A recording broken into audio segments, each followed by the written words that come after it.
Portland marijuana company Kura Cannabis sells for $1 billion. I'm in the wrong industry. What are you doing here? I don't know. Learning how to farm, I guess. Hopefully, so I can get into the marijuana industry. That's another conversation. I know. But here we are again for another episode of the Just Listen to Jack podcast. I have my lovely co-host. We're going to call you Lovely. Lovely? Yeah, with his full beard. It's been consistent. I won't say I can call you Lovely. I can call you a terrorist. I'll just call you Lovely. Lovely, thank you. It's out of control right now, too. But some people like out of control. Couldn't grow one. That's true. I can't even and it's all even too. It's not all patchy. I know. My beard is so thick and black that people think it's fake. Really? Yeah. It does kind Some of people fake. think it's fake. It looks like you got like some grease and just went, like the one for Halloween. Just put that grease paint on your face. But like I said, it's like very terrorist. Like I'm sure. Have you ever grown it like full on? Like the most I've grown it is when I went to my brother's wedding over last summer. Mm-hmm. I took the picture. Well, we took the pictures, and when they came back, I had already trimmed my beard, and I'm like, why didn't nobody tell me? Like, how dare you guys? Like, that was like not acceptable beard. Like, that was like hella big. Yeah, that was a lumberjack. Nothing against lumberjacks. Just my beard didn't look good as a lumberjack beard. You look like a dirty Mexicano selling naranjas on the side of the road. Is that what you were looking at? Yeah, I like that. Entrepreneur. Hey, paletas, elotes, toronjas, whatever you're selling. Why is it so hard to find like an elote guy around here? Like where I live, like it's only one guy, and the guy has like hella amargado face. Like he's on his cell phone writing his elote mobile or whatever you call it, and I'm like, hey, guy, and like I'm trying to get my elotes from him because that's the only thing I buy. And he just has this sour face, like he hates it. He hates what he's doing. You're on the wrong side of town. Over here in the hood, they're hustlers over here. They're like there's competition. They're like knocking on your door if you want an elote. He's like, hey, compadre, what do you want? You want some mayonesa? You want some chile, limon? You know what do you get on your elote? I get all of that, but all of it. I got to the point where I make my own elote at home. Yeah, it's cheaper. I bought the ingredients, and I'm like, it's not too bad. Yeah, I love me a good elote. It's the best. I know. We're gonna be coming up on raspados. We're gonna be getting the raspado man coming through, because typically during like the fall and winter you get the pan dulce guys. Oh, yeah. But now and then during the summer it's mostly like they're selling raspados, or they're selling like the fruta picada, during summer. Mm-hmm. So we'll start to see more of that. Well, in my neighborhood anyway. That's another beef I got with this town. It's like they don't make good fruit cocktail cups. Yeah. I have this thing where they put little tiny cubes. I don't like that. Give me those fat cubes. Slices, I want the slices of the mango and the papaya and the pepino, not these little all fancy cut up. Yeah, our city up north, that one has a nice little place for that. Oh yeah, I'll tell you about that later. But you know what? Today we ain't here talking about Mexican treats, because we can go on all day about this. But we're gonna talk about we're going to get down and dirty today. Like, we're going to go in on this, okay? I'm going to unleash the beast on you right now. The political beast named Daniel Orozco. Torres Orozco. And we talked about this already for a couple of weeks. Yeah. And it just stems from our natural conversations that we have.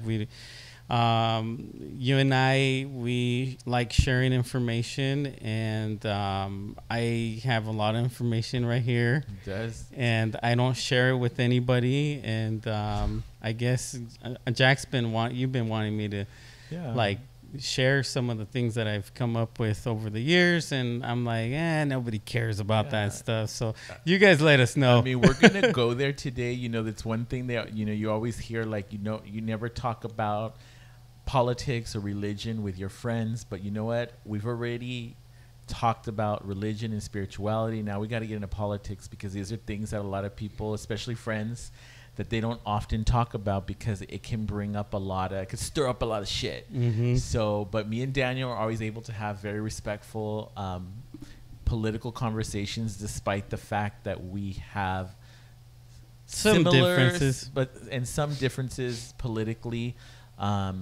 So we just want to be relevant on the podcast, and we want to talk about like the current political climate and just give our insights and our theories, right, Daniel? Okay. Our theories as to like where we're at politically and where we're going, and just some, there's just a lot of things that have arisen in the past few weeks that we want to talk about on today's podcast. I agree. So what is like the burning issue right now politically? What do you think we need to focus our attention a little bit? Yes. I think there's a couple of things coming up in the horizon, and I think that they stem from these reports. I mean, I don't know where to just kind of throw the dart in this, because there's so many things happening at the same time, and each little thing needs a lot of explanation. We only have a limit of time. I want to try to be as informative as I can, and I would say a good starting point is that when the president got elected, a lot of investigations started to happen, and some of people might, like, some of these investigations might have went under the radar for a lot of people that are busy. They have their everyday lives, and some other people are really into like what's happening. And so I guess the take home of this is that Donald Trump was he won the presidency. He got investigated. The report came out like a week ago or two. Right.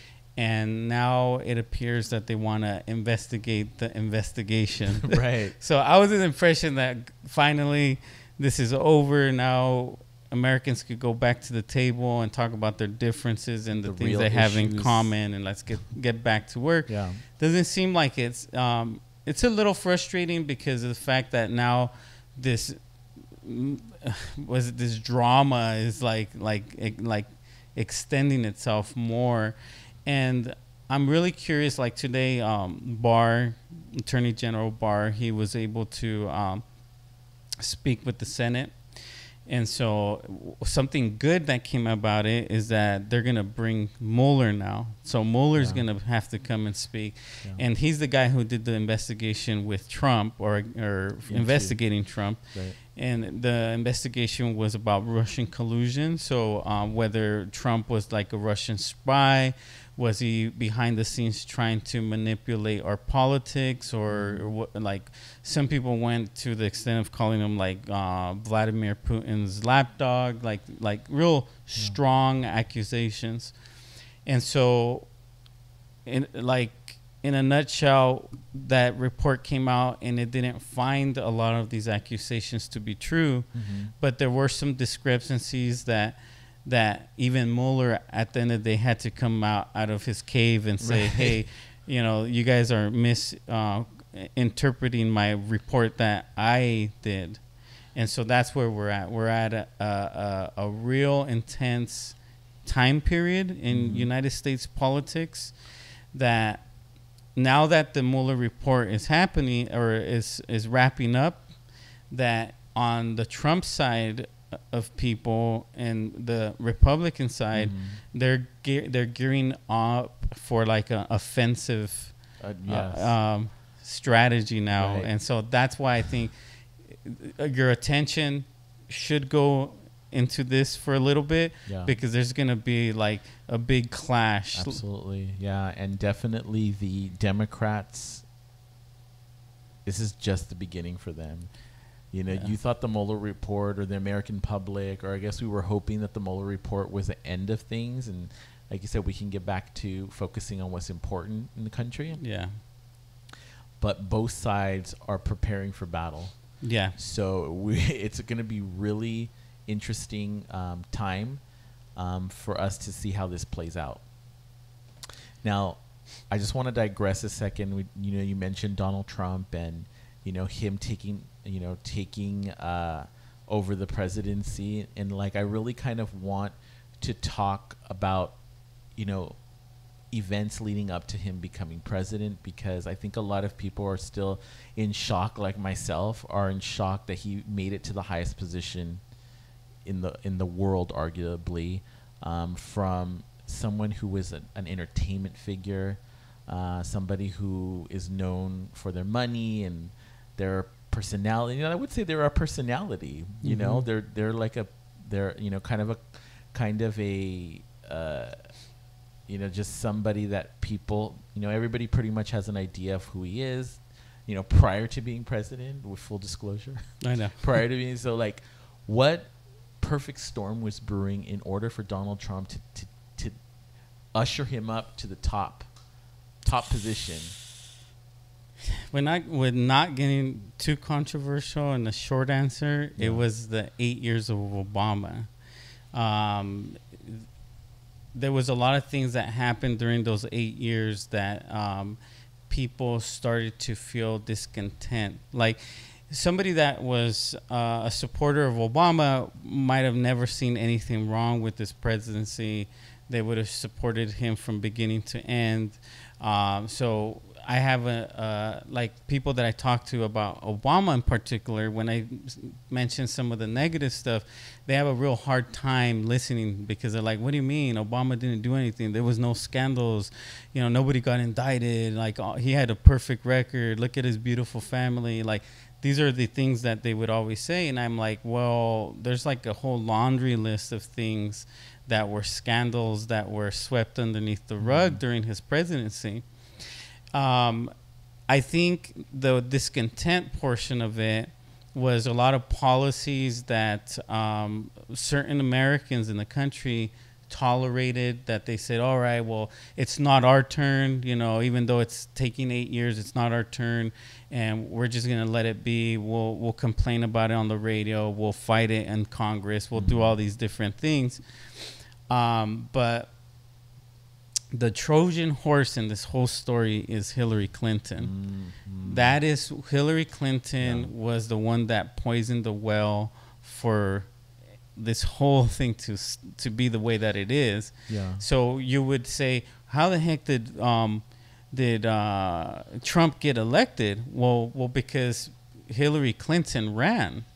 Nobody wanted another 8 years of a Clinton. Like, we already, and this is another thing to think about. Like, people are tired of these dynasty political families. So you had George Bush Jr. George Bush Sr.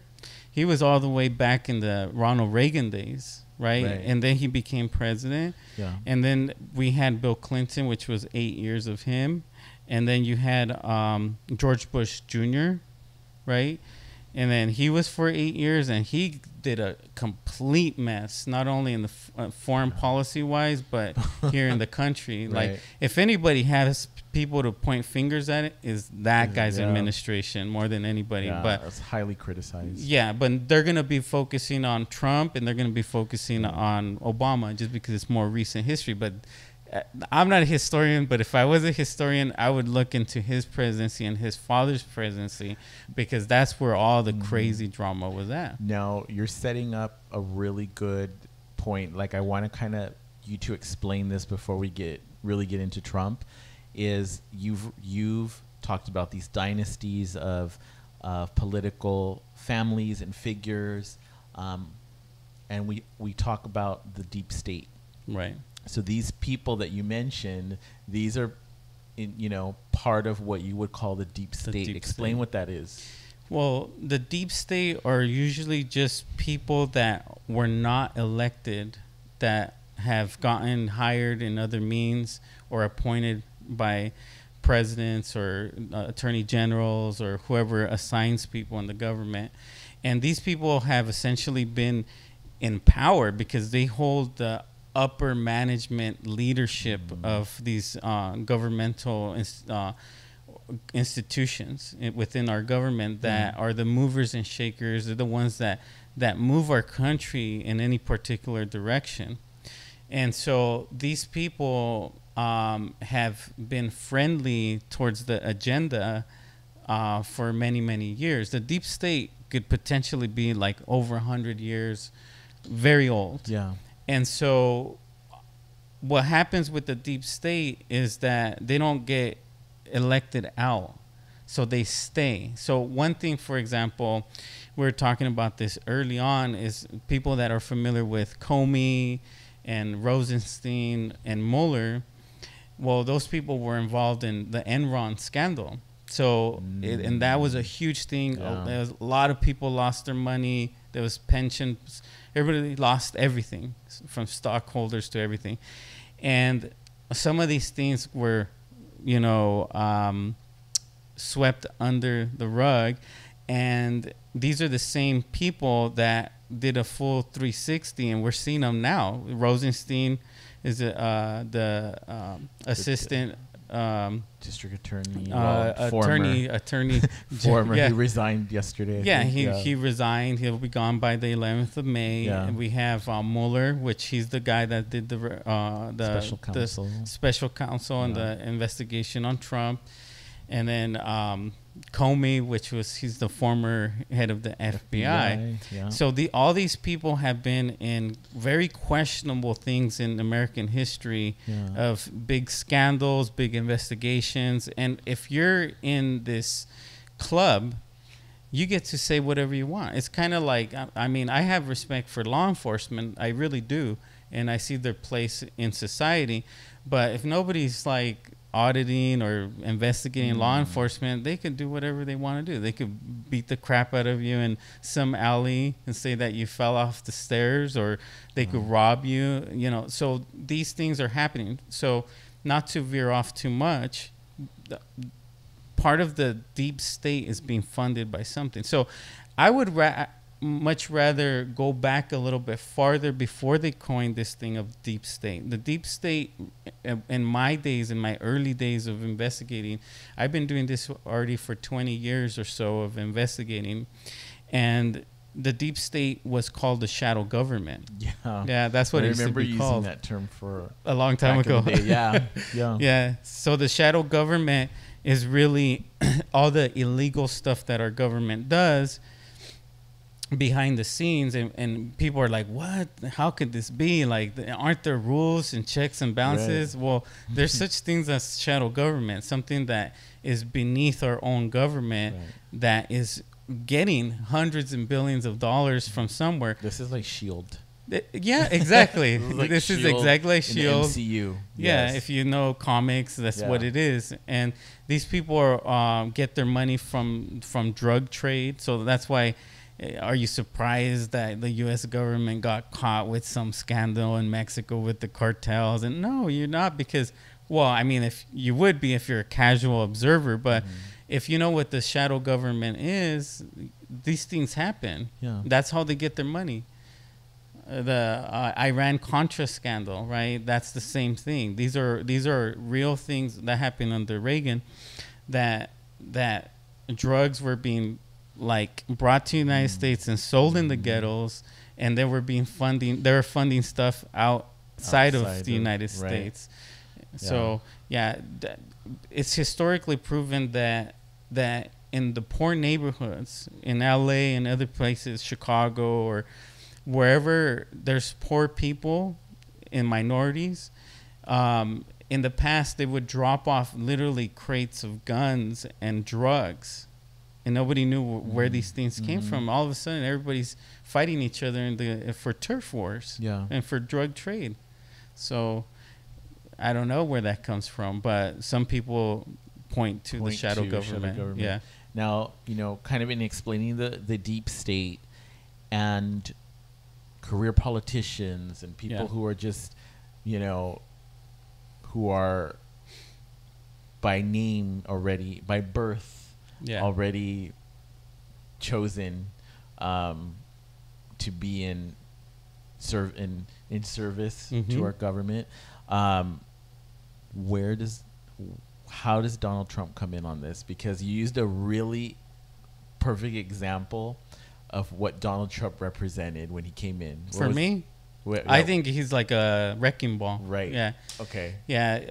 Donald Trump, a lot of people were so sickened by our government that they've tolerated for so many years that I think government, at least when it comes to the Democrat and Republican parties, it's best described as folders. Like I mentioned in our other podcast, where Democrats hold A through M, letters A through M, and Republicans N through Z. Yeah. And when somebody wins, they just hand over the agenda to the next person. So you have to finish the other half.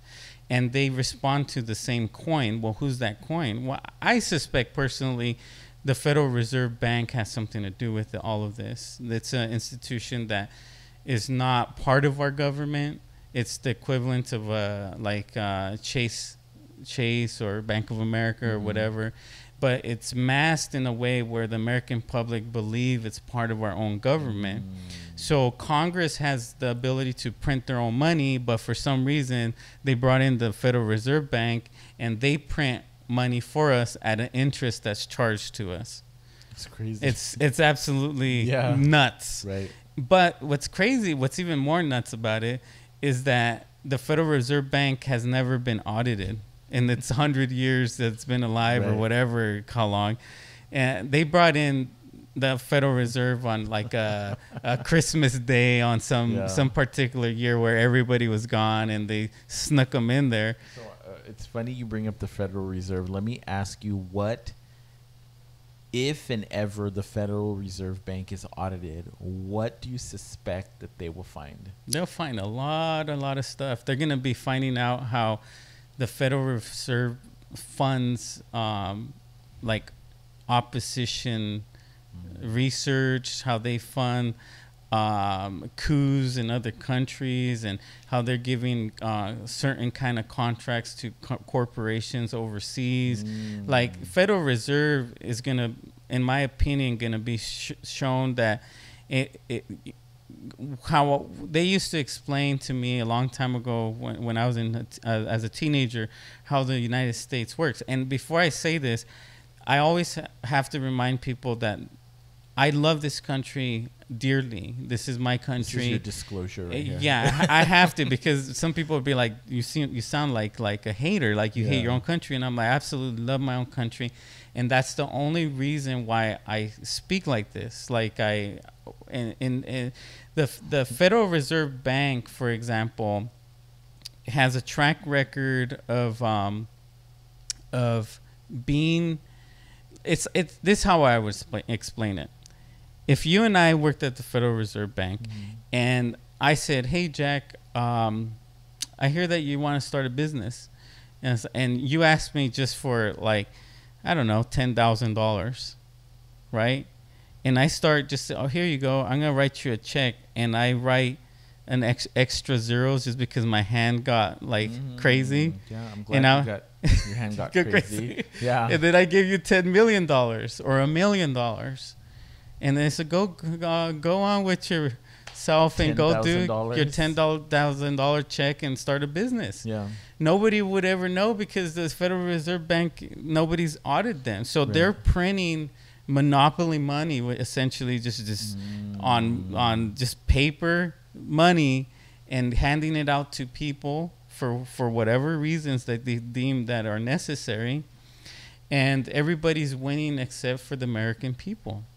And so we don't know what's happening. So what you're saying is that they're printing this money for corporations, for, and it doesn't, and we're not feeling the trickle effect. Yeah. Yeah, exactly. You hear that, Trump? The trickle effect's not doesn't working. work, Trump. Doesn't work. Yeah, and so the reason why I said that I love this country is because the example that I was gonna say is that the United States appears to be like an octopus over many years, and each tentacle will extend itself in a different part of the world and just land on a country and just suck all of its resources in one way or another. And if you don't play game, then we become more aggressive towards the country. And if they just let us just keep taking their resources, then we just we reward their leaders or that's how it works. You could grab a map and you could see which countries are super friendly and getting a lot of kickdowns from the United States, and which are the ones that are deemed like enemies of the United States. Now you talk about the tentacle, and you know, we've talked about, you know, the current political climate going on in Venezuela. Mm-hmm. How is our tentacle over there? How are we involved in that? And we had this conversation over lunch today. Like, to be honest with you, the Venezuela thing actually did upset me because I was looking at this as a Gaddafi 2.0. Those of you that are interested in what are we mingle outside of the United States, the one war that I would probably suggest people to research to see what the United States is capable of without being fully involved is the war in Libya that happened with Gaddafi. From beginning to end. See what happened. Research it. And when you research it, research both sides. That would be like if I had like a class assignment of some sort, I'd be like, that's the one. Just go. Don't go World War II. That's kind of far behind. And like there's a lot of things going on with that war. But when you want to see what the United States is capable of, is there. Okay. The Gaddafi didn't have central banks, so they wanted to go in there and essentially overthrow Gaddafi so that they can not only take control. He had oil. He was about to unify all of Africa with one currency. It was going to call the dinar. What was really crazy about Libya is that it's all desert, but the Libyan government and the French government or some company in France, I might say, figured out a way to drill underneath all that sand and bring out all the water that was deposited underneath the Sahara Desert or whatever desert it is over there. And they started doing all this green project where they were starting to farm right in the middle of the desert. So Gaddafi had a lot of great ideas. I think it was his revolution was called the Green Revolution or something like that. And what was crazy about that guy, whether you like him or not, you know, I'm just saying because there's pros and cons for everything. I can't really see Gaddafi as like this super boogeyman that they made him to be, because research and you just have to just delve into it. You see that he did a lot of great things for his people. And so in turn, Gaddafi was trying to unify Africa, increase his wealth for his people. And the United States, for whatever reason, I mean, I could go on and on with Gaddafi, because that's when Gaddafi got overthrown, that's when my research got ramped up. I said, this is crazy. Yeah. I need to know more about what's happening in our foreign affairs. And so there was reasons why they wanted him out. And we could talk about it later about the reasons why. Now, when you look at Venezuela, it's the same thing. There's reasons why they want him out. What are those reasons? The reasons why I believe in Venezuela, you have people like Bolton, right? Bolton has gone on the record. He almost smiles when he says it, that it's about oil. That the thing about Bolton is that he's not shy. He'll tell you in your face what the plan is. And Bolton is a guy that comes from the time. He's old. He's been in so many administrations, but the last time we remember him is that guy with the mustache. He's the guy that goes and basically loves war. He goes and starts trying to see what the battle strategy is, and he tries to administrate and execute the battle strategy for destabilizing certain countries of interest. And when he came in, he started drumming the war drums for Venezuela. That's one of the first things he came in. The Democrats had a cow when he came in. Oh my God, this war criminal, he's a neocon, and all things that are very justifiable. He's one of those characters that I'm like, damn, he should not be in power. And look at what's happening. He said that his interest was Venezuela, and now look at what's happening.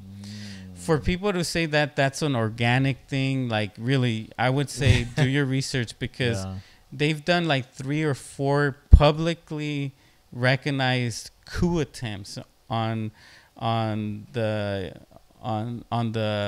Hugo Chavez presidencies down there, and now the Maduro ones. And so it's hard to watch, because once you start understanding what's going on and how the media really manipulates the narrative, and they tell you what they want you to know, they're telling you that this is an organic thing that's coming from nowhere, but yet people that have studied this have seen over and over failed coup attempts on that government. And so you have to ask yourself, like, well, who's telling the truth here? And it's mostly for oil. Venezuela has a huge oil deposit that rivals Saudi Arabia. And so Saudi Arabia, like I always mention it, it's like you could draw a line. It's just like there's similarities between Venezuela and Saudi Arabia. And so the United States, there's a school of thought about our energy in this country, that we have more than enough oil in northern United States, that would and in Alaska and Texas and everywhere, that would bring us probably to the next century. Now, why would the United States do that if they could use other people's oil, because they're selling it for whatever reason, and you could drain the tap over there, and then they'll be dependent on you in the future. So we've been doing that in the Middle East for a long time. Whether we go purposely and topple down governments like Iraq or Libya, for example, or we're in friendly terms with Saudi Arabia. In Saudi Arabia, then we go over there and they have the worst human rights violators in the world, Saudi Arabia. Oh yeah. But yet, not only the United States government, the Trump administration, but every other administration is all rubbing elbows with these guys for their oil and turning a blind eye for all these atrocities they're doing. Yeah. And so we're draining their oil over there for our expansion of whatever you want to call it, American ideals or exceptionalism or whatever theory people want to associate it with. And so then they're like, well, why wouldn't we do that to Venezuela? That's an easy target right there. So what you're saying is that the American government has interest in Venezuela, and essentially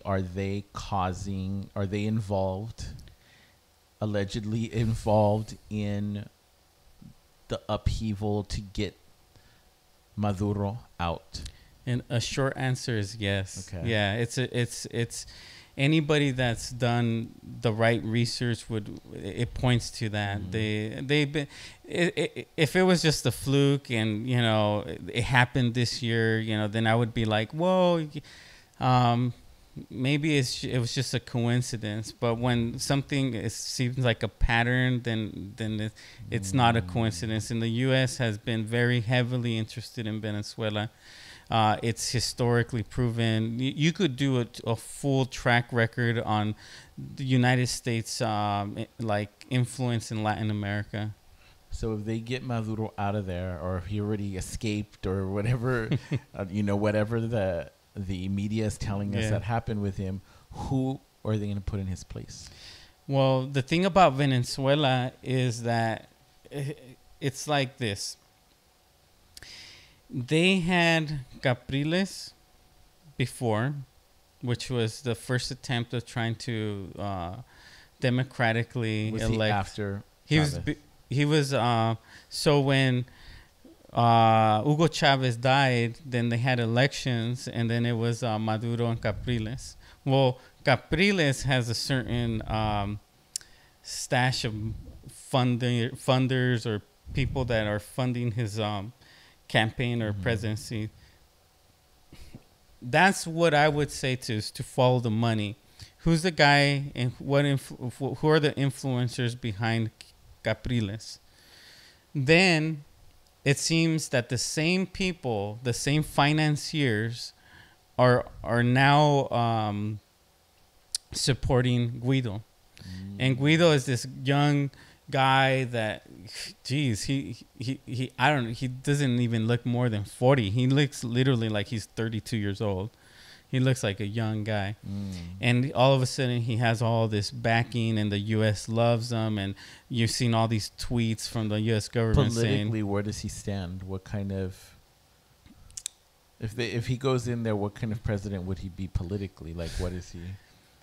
Guido and Capriles are people that that the middle class and upper class are the ones that are supporting them. There might be some poor people involved that are tired of the politics in Venezuela that would vote for him too. But Maduro seems like he has the whole, like, rich people are not supporting Maduro is what I'm saying. It's just the poor people. Like when I mentioned a week ago when we were talking about Hugo Chavez, when Hugo Chavez came into Venezuela, the official government maps in Venezuela would not recognize the ghetto areas of Venezuela. They wouldn't even put them on the map.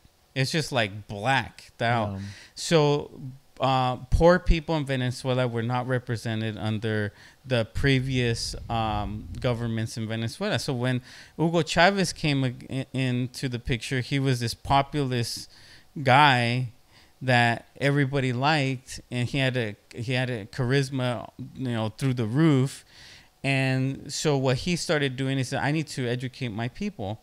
So what he ended up is he started like in the rice bags and the bean bags, because it's a socialist country. They were giving a lot of free stuff, housing, food, education. And so Hugo Chavez was able to manage the whole oil deposit of Venezuela, and very similar to Gaddafi, and was able to like bring up the standard of living and the wealth of the more poor people.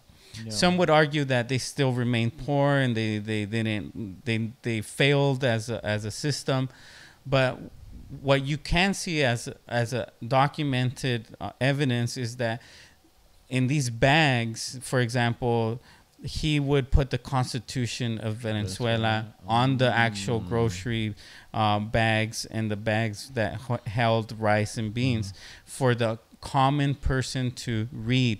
When Hugo Chavez came into Venezuela, the literacy rate was all bad. Like in Venezuela, nobody could read. It was a real bad situation.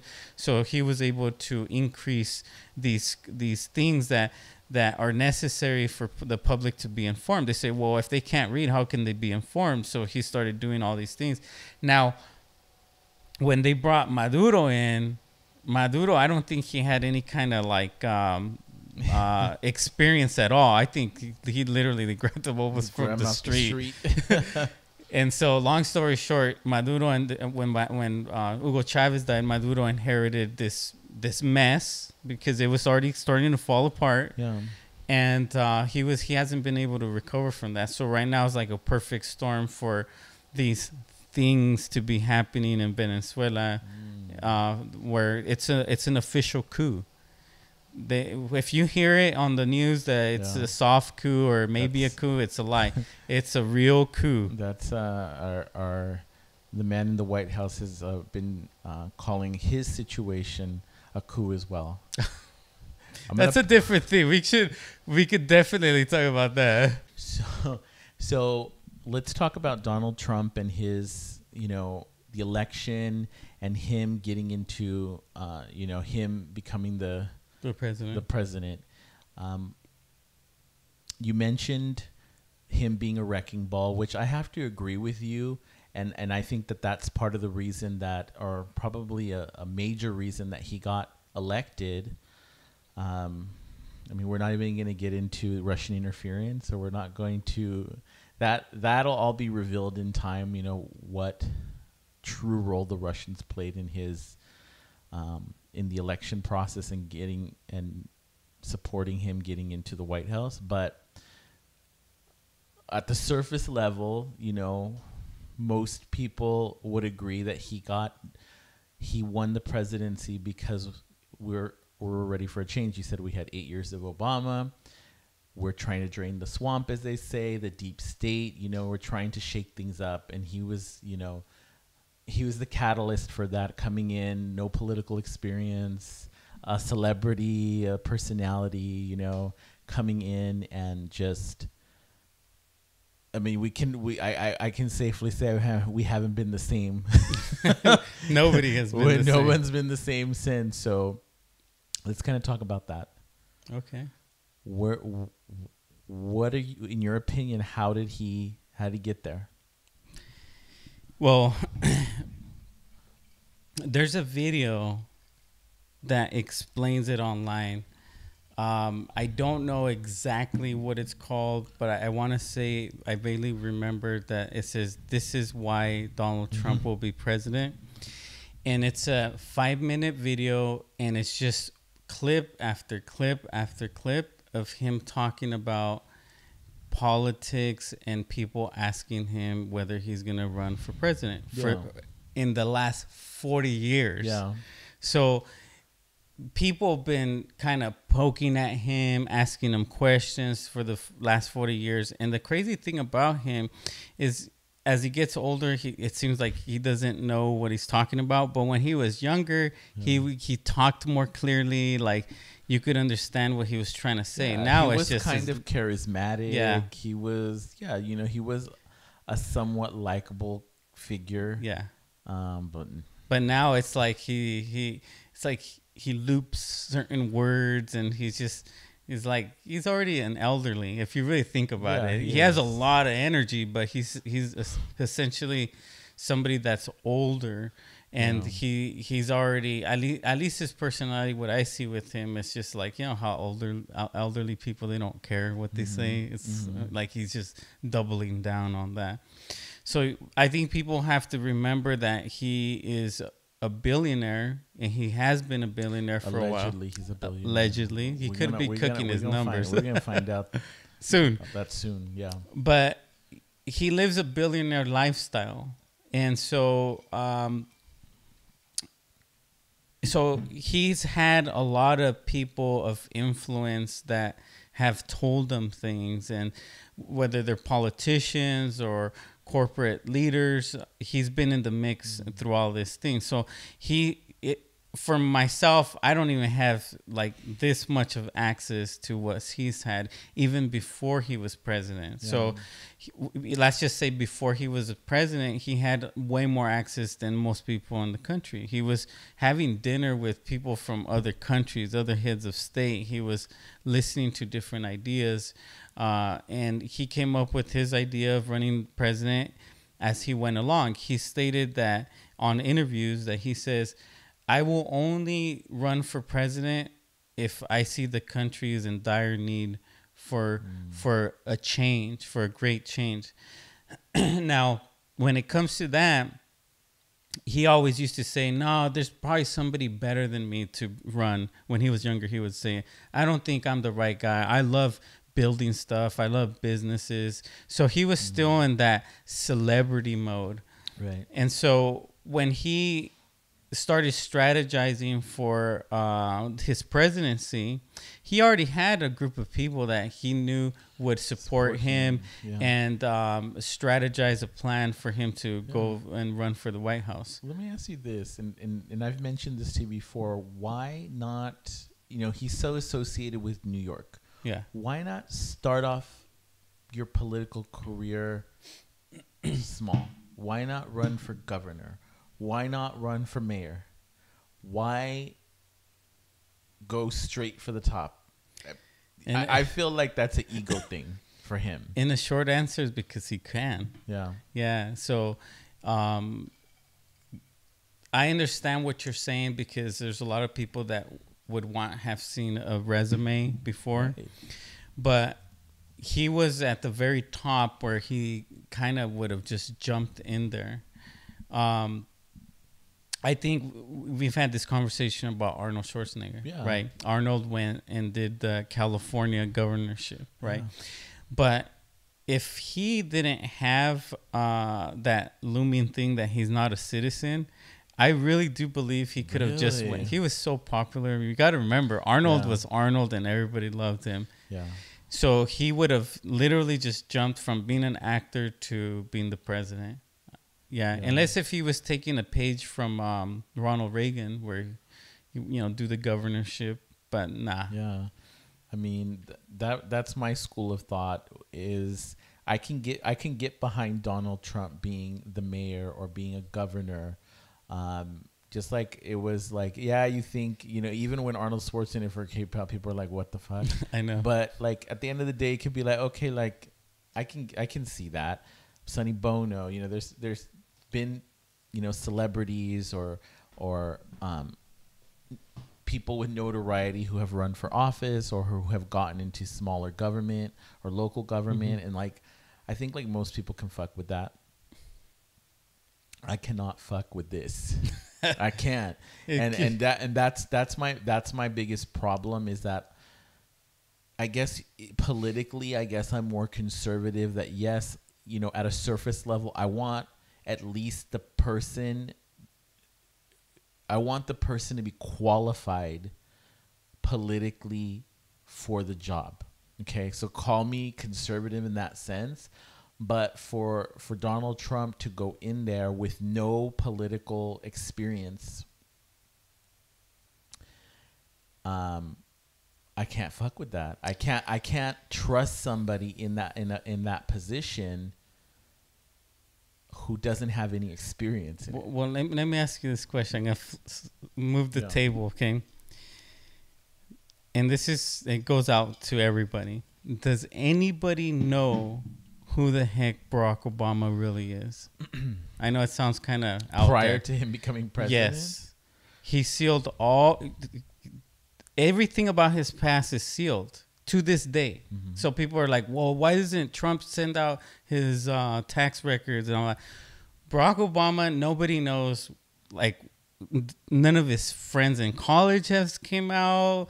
Nobody knows anything about the neighborhoods he's lived in. Like, he's this mysterious character that came out of the blue, fully funded. Yeah, I remember because I loved Obama, back when he first ran. It's like, damn, this guy has some fucking balls to be saying what he's saying, right? And so what ended up happening, after a while, you start noticing Obama didn't have jack shit of experience. He was a half-assed community organizer. But he was still... and then he did the Senate, right? Yeah. But how long was he in the Senate? People were saying that he wasn't even involved in the Senate. So he was a figure that he showed up for whatever airtime or whatever he had to do to do the things. So Obama didn't also have a long track record. He wasn't a businessman. He never ran a business. He never did anything besides being a community organizer. That is the equivalent, because I used to be a community organizer, okay? That's the equivalent to me launching myself and saying, hey, why Obama? Like, I'm a community organizer too. And then get a machine, like a financial machine behind me, get me into the Senate. How the heck did he go from that to the Senate is another question, right? And so then you go into the Senate. But how long was he in the Senate for? 2 years, was it? Yeah. 2 years. But I mean, if we even digress farther, I mean, he's educated. He's educated in, I think I don't know if he has a doctorate or he has, he was not a lawyer. I'm not too sure. I'm not too sure, but his wife was she was a lawyer. And she lost her, and this is the whole thing that, don't talk about the Obamas. They literally took her license away. She did something illegal that took her license away, but nobody knows because they steal all these things, right? So, like my mom always says, todos tenemos una colita que nos pisan, right? She always says that. Yeah. And so I'm just saying, like, yes, Trump is a hateable person. A lot of people hate him. Does he have some things that he's doing okay with? Yeah, I do. I'm trying to be neutral about it. Obama, is he the devil? No, right? He did some good things. Yeah. But he's not a saint either. He has a lot of stuff that his colita is actually really big, but he hides it very well. And so Obama is a great person that you want to have a beer with. Like, who wouldn't want to have a beer with Obama? Yeah. You know what I'm saying? Or watch a basketball game with, or present him to your parents, or whatever the case be. Donald Trump, probably not. You know what I'm saying? He's been áspero. He's like he's all business. If you can't do something for him, just boop out. Don't let the door hit you, right? And that's the thing. It's like at all, it just goes back to my point. It's like that's fine if he's like that and he's not likable, but damn it, I want the person in the highest position in the world to be somewhat likable, relatable. What I want to ask you is why do you think that we were at such a political tailspin that we just completely looked past all of his personal sins leading up to his election, all the scandal that surrounded him? We're that much in a tailspin that we were, as an American people, were willing to look past that? I think for the voters that voted for Donald Trump, yes, because all they're seeing is all these crimes that Hillary Clinton committed and how she was helped along the way by key figures, and she got away with every single crime that she's done. And so when they look at that, they're like, and they look at Trump's things that are wrong with Trump, at least leading to the election, they're like, shit, like, do we elect a criminal, or do we elect this person that is just a knucklehead that nobody likes, and he's going to be a wrecking ball, and hopefully he could just slam into whole Washington and take everybody out. And that was the consensus back then. They're like, we're voting him because he's saying that he's going to drain the swamp, and Hillary Clinton is a real big swamp creature. Now I'm gonna flip the table on you. Devil's advocate, right? Go. I'm used to this, by the way. Had Comey not released that memo 9 days before Election Day, do you think that caused her to lose the election?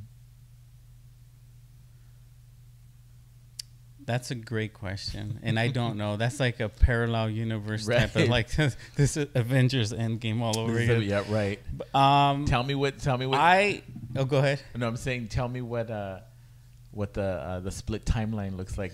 I know. You like a Hillary Clinton thing.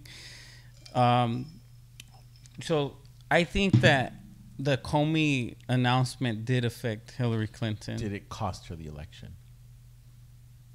I don't know, because now you're dealing with a whole population of disgruntled Americans that didn't want 8 years of Hillary Clinton. Hillary Clinton had a real hard time having people support her because she didn't offer any particular platform. She just says, I'm Bill Clinton's wife. I have all this experience. Look at me.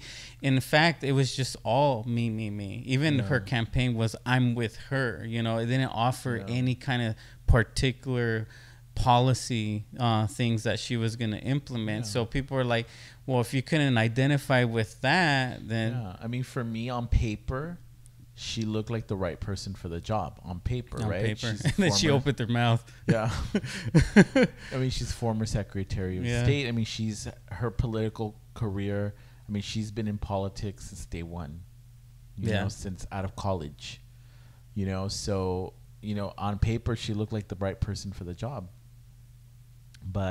And she did win the popular vote. Okay. And we've had a discussion about the Electoral College, which we're not going to get into, but it's too long. But she did win the popular vote by 3 million votes. I mean, that's a fact. She didn't win in key states, though, which, I mean, according to the Electoral College, that's why Donald Trump. She not only didn't win them, she ignored them. Yeah. She thought she was going to win. Yeah.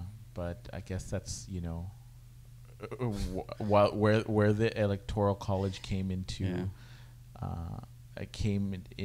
be on Donald Trump's side, because he did win key states. He did. And one of the things to look out for the 2020 look at the media is going to lie to you. They're going to tell you what they want you to hear or see.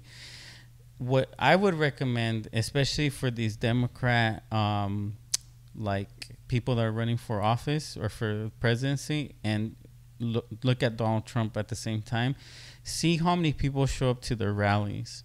So if you have Kamala Harris and you have Biden or anybody else and they can't fill a small gym, then that means that they're most likely cooking their numbers and lying about it. And there's a lot of you could just go like on any particular rally that's happened in the past and type in on Google like different like photos of the rally.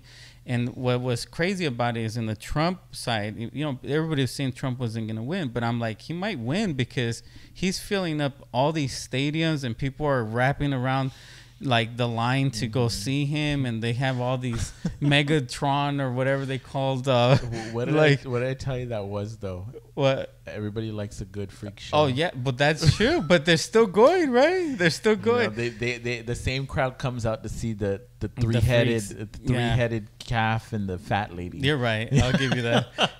But Hillary Clinton had a real hard time filling up a simple small gym. And you had CNN and all these other news organizations tidying up their shots and making it seem like there was a hell of a lot of people there. And then the people from other networks or from networks from outside of the United States, they were taking photos from like back here, and you see them like in small little pocket in the middle. And it's just like, that's all like illusion. But I mean, on the flip side, you know, Donald Trump did the same thing for his inauguration.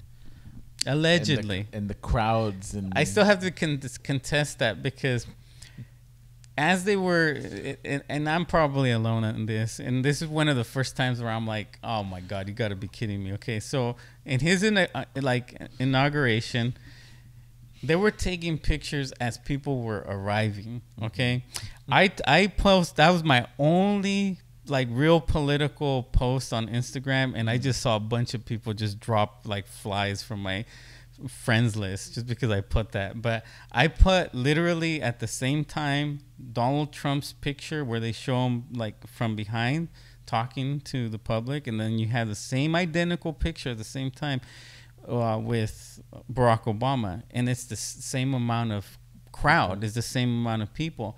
But the networks right away made you believe that with their air helicopter shots that nobody showed up. And it's like, well, yeah, they're barely getting there. That's hella early like footage. But like I said, like we don't own the media, right? So they're telling us whatever they want to believe. And I might be wrong on this, you know, maybe nobody showed up for him. But last thing I heard is that there was a shitload of people trying to get in, and you have on the ground reporters talking to these people that are prevented to going in. Reference it, the Women's March had a bigger crowd than the inauguration. Probably. But in the same token, consider what I'm talking about, you know. So we'll see. History will sort that out. So obviously this fool made it, won the election. He's in there. Okay. Basically, as soon as he gets in, what happens? The number one thing that he did. Okay, there's two things. God, there's a lot of things. There's a lot of things. There's two things. Two things I want to talk about anyways. First thing is he had a big fight leading up to his inauguration with the intelligence communities. Yeah. This is the FBI, the CIA, Homeland Security, everybody. Okay. And he was basically even then starting to say that there was a possibility that they spied on him and that they're looking at his, like, they're investigating him, right? He's bugged. Yeah. Trump Tower is Trump bugged. Tower, Obama everything. ordered it. Yeah. Back then, he was really like trying to hit Obama. Right. Like, you don't hear about that anymore. And so that was one thing that was happening. So you had on the Democrat side people saying that why would you go against the intelligence community? Well, the intelligence community, at least from what I know, some of the people in the intelligence community at the top of these organizations are part of the deep state. They're part of the shadow government. So he got word by his people that the shadow government was essentially looking at him and trying to bring him down before his presidency would even start. So what happened is that Obama in December of 2015, was it? What? When the year before? That December before he got inaugurated. That December, Obama at the last minute did some kind of executive order, which I thought was weird when it happened, where he was saying that he was giving permission for all the intelligence communities to communicate and share information, because in the past certain communities would complain of others, like why can't I get information from the FBI, says the Homeland Security, and vice versa. So he facilitated that. Not only that, he allowed the Five Eyes, which is a group of nations that are able to spy on each other, because in the United States it's illegal to spy, you know, without warrants on American citizens. But it's not illegal if the United States asks the UK or Australia or Canada to spy for you. And so they share information like this. So, I mean, this is real thing. Like, everybody is being spied on, whether it's your own government or they're using other things. It's a big mess. Anyways, Edward Snowden warned us from this. And Julian Assange has been warning us also on some level, and which coincidentally these are people enemy of the state. You know, they're the boogeymen. Right. So, the guys that are basically trying to tell us like what's really going on. So that happened, and so Donald Trump, you know, got upset, and he said, "What do you mean that the intelligence communities are spying on me?" So he went toe to toe with the intelligence community. So now you have people like Clapper and Brennan absolutely hating Trump right when he's going in. And so they are trying to, they're the ones that are most upset that Trump is there. And I wonder why. I don't know. I'm just speculating. And so what I believe, with not getting into too many conspiracies from back in the JFK days, is that I believe that JFK was our last president. That guy that was nominated by the people and not everybody after that, not pre-selected. Well, maybe there's pre-selection after him, but he was our last real president, JFK. He died in Dallas, right? Where everybody knows the story. Yeah. I don't really want to get into who killed him, but the intelligence communities have something to do with all that stuff. Like the stuff that Trump is going against and fighting. So essentially, in my opinion, the intelligence communities have been in power of the United States since JFK. Yeah. So what, in your opinion, what was Obama's goal in passing that legislation before he left? To facilitate the documentations to overthrow Donald Trump. And so that's where the dossier and the FISA documents come from, the FISA court come. And so some guy in England falsified something on Trump, and they passed it through the FISA courts. And the reason why everybody's freaking out is because the FISA court is a no joke type of thing. Like, you have to like sign off on this. The attorney general or the assistant attorney general, Obama had to sign off of it. Like, for example, Loretta Lynch and Obama and like all these people. You're dropping some names. I know. Well, this is safe because it's coming up and it's about the FISA documents. Yeah. I'm only dropping things you'll hear on mainstream media. I don't really want to get into some other stuff, but the thing is that these people push these documents, which is called they're going to refer it as the FISA documents from the FISA court, and everybody signed off of it knowing that it was false, knowing that part of Hillary Clinton's campaign paid for it, and they still signed off of it.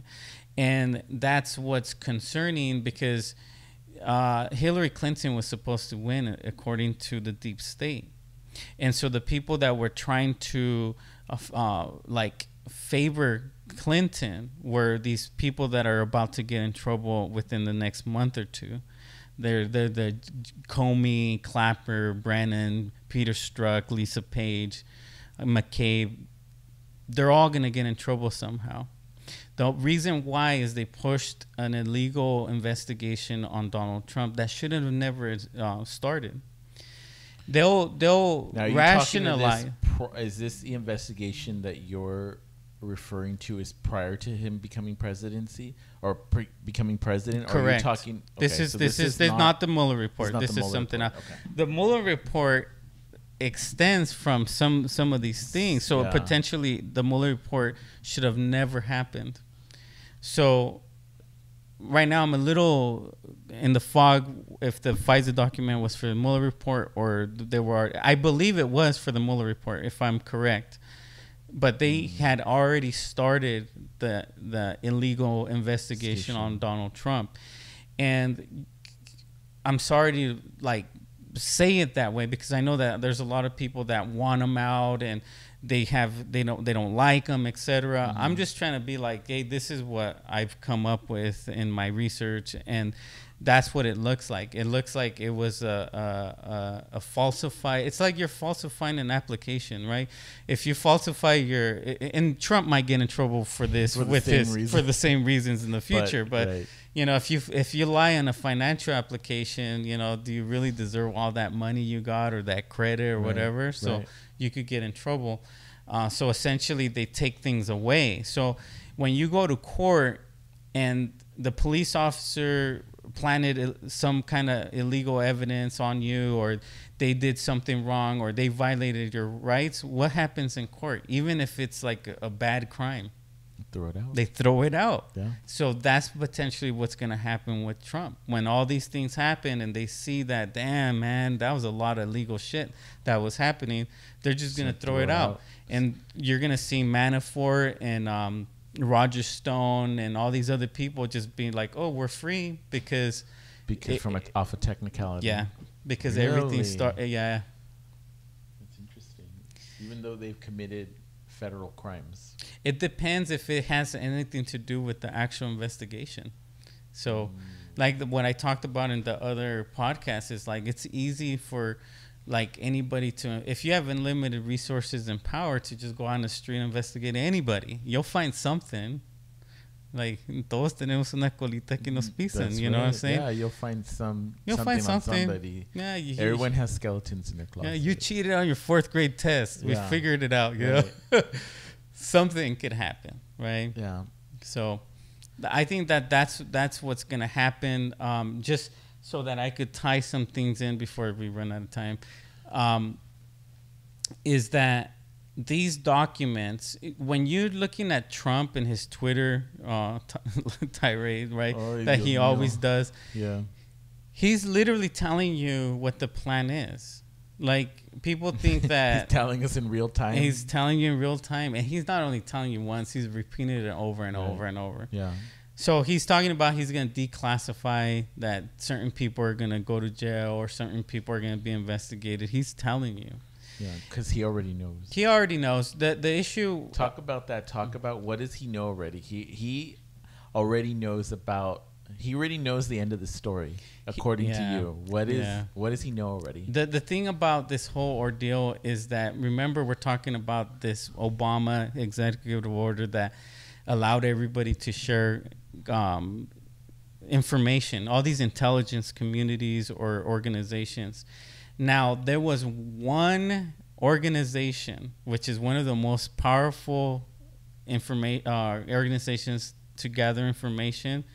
The director of that organization did not sign off on the Russia collusion and all this investigation on Donald Trump. The FBI did and everybody else did, except for the NSA.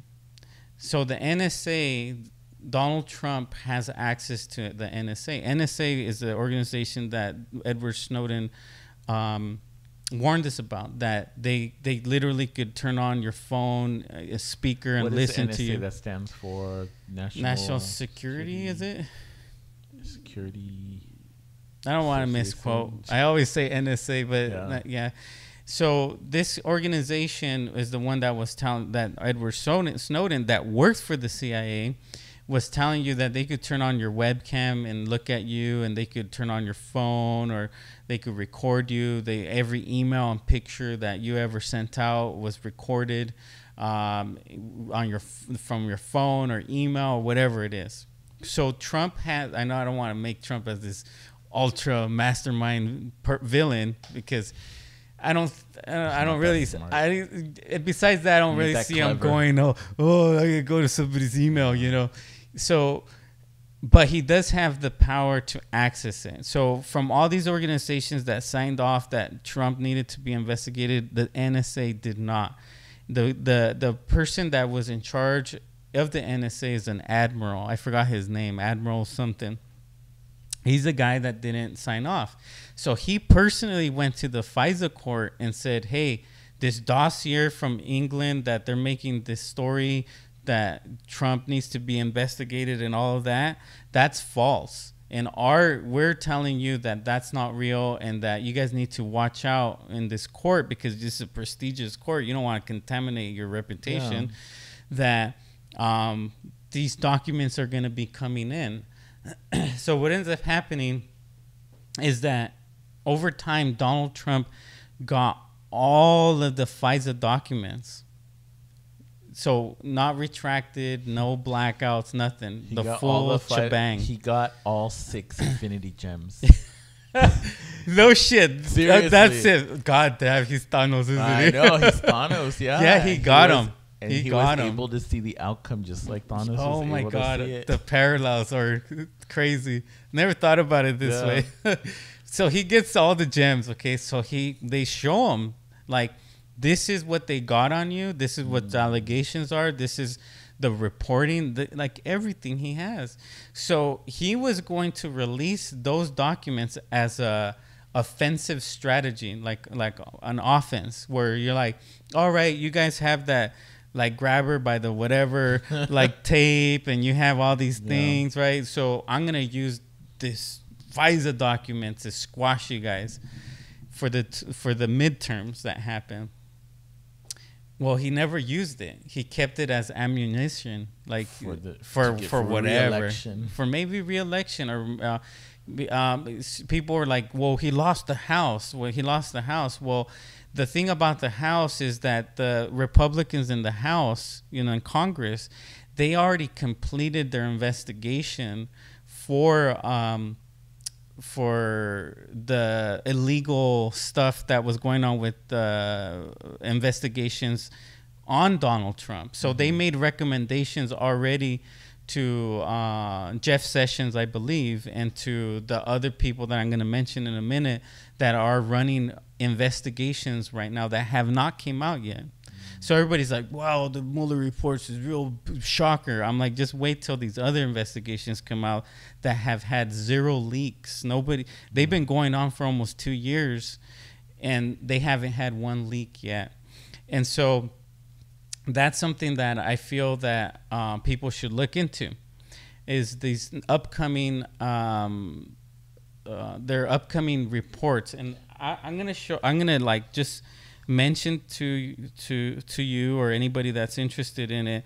That way they could research it themselves, because I'm going to give you like a timeline of prediction. Yeah. And that way you heard it first here, and listen to Jack. So there are 3 major reports that are going to come out. One is by John Huber, and his last name is Huber. This guy was appointed by Obama, and so he is doing an investigation that is going to expose some of these things that I was talking about, that the deep state was trying to do. They were trying to drown out Trump before he became president, even after he became president. So that's the John Huber report. Now, the other one is called the Michael Horowitz report. Horowitz is our Inspector General of the United States. Yeah. He's been in office since 2012, so he was appointed by Barack Obama, and he's investigating all the illegal stuff in the FBI and all the mishandlings of Hillary Clinton's emails and all this crazy stuff. So Horowitz is, you know how Barr and Mueller are really revered in the United States. Horowitz is right up there. They're like these 3 top dogs, right? And Horowitz, though, he is respected on both sides of the aisle, and he's the one that in his testimony said that, like last year, he said, "Hey guys, the FBI kind of fucked up here and there, and we made recommendations, so we're going to continue some of these investigations." And so he hasn't completed his report. They just pulled him out while he was doing his reporting to get some information. Now he's going to do a report. So Horowitz was another Obama appointed person, and that Trump allowed him to continue doing his investigation. And so another one is a Attorney General report that should be coming out. But that's not really the timeline. Those are the things that I would investigate on your own to see more about this deep state and what's really happening right now. This is all the juicy stuff. Whether you like Trump or not, these are the things that are happening during this time. Horowitz is spelled Horowitz. Okay. Michael Horowitz. Now, let me tell you the timeline. There's some stuff I don't know. We'll talk about it for the sake of time. So the timeline, from what I've gathered, is 4 phases that is going to happen. And I want you guys to be prepared for this, because if it happens, you guys are going to be like, holy shit, this is a lot of things to handle, because it's going to shake people's foundation. Yeah. Because most people are just casual observers of politics. This is actually going to ramp everything up to overdrive. Because right now that the Mueller report is fizzling out or wrapping up, or it could get even worse for all we know. I don't know when Mueller comes around. The Trump administration and these reports are going to be coming out as an offense to all the reports or all of the investigations that are being done into Donald Trump's personal affairs, his finances, and his administration. Yeah, that was mostly the Mueller report. Yeah. Now, these other ones have to do with just government in general. Yeah. Like, so one of it, the first thing that was going to happen was the Mueller report. The Mueller report, everybody knows, it just came out. Was there Russian collusion? Was Donald Trump a Russian spy, etc.? That's on, I would say, I don't know, like around 85-90% done. Like the report itself is done. I'm just adding that last 10% because there could be a wild card. Well, yeah, and there's still some ongoing investigations. Correct. On some of the redacted names. Yeah. So you have first the Mueller report that was going to come in. The second one that nobody knows, or they're not reporting on the media. Which one? Is the Comey report. James Comey. They're actually investigating him for his dealings, his actions, things like that. And where is this going back to? How This far back? I don't know because nobody knows. So I'm kind of just like I don't even know how to feel it because I smiled because nobody knows. I was like, shit, this almost came under the radar for me, and I'm like, what information do you have about this report? Like when was it launched, or? I don't know. All I knew is that it was coming out in 2 weeks, and now we're on the second week. So in a week's time, they're gonna show the Comey report. Yeah, they did during Bill Barr's testimony. One of the questions that was asked to him, if there was ongoing, are they still doing their own investigations, that they're working on regarding one of them, which was the one that I had mentioned to you today. Which report was it that Is it the FISA? No. Was it the FISA? No. It was another report, and that they asked him if they were investigating, and he said, "Yeah, it's a dossier." The dossier, yeah. The Steele dossier. Oh yeah. Yeah. So he said yes. He said yes. See, am I not Nostradamus? Like, I know. Jesus, see? like. Eeh. Talk about that. Let's mention that because that's something that's always kind of hovering. Which part? The Steele dossier. What is the Steele dossier? Well, that's the one from Russia, right? Yeah. That they were saying that.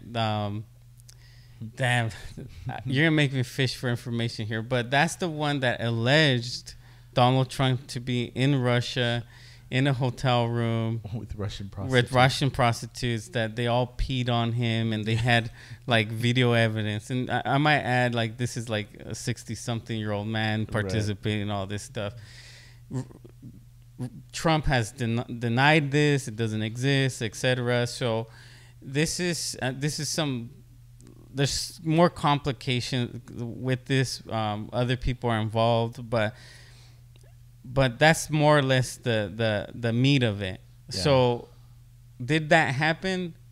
I don't know. They're saying present the evidence. Nobody's this thing that people have to understand. All these allegations against Trump, there's no evidence as of yet. So we're almost 2 years or 3 or whatever it's been.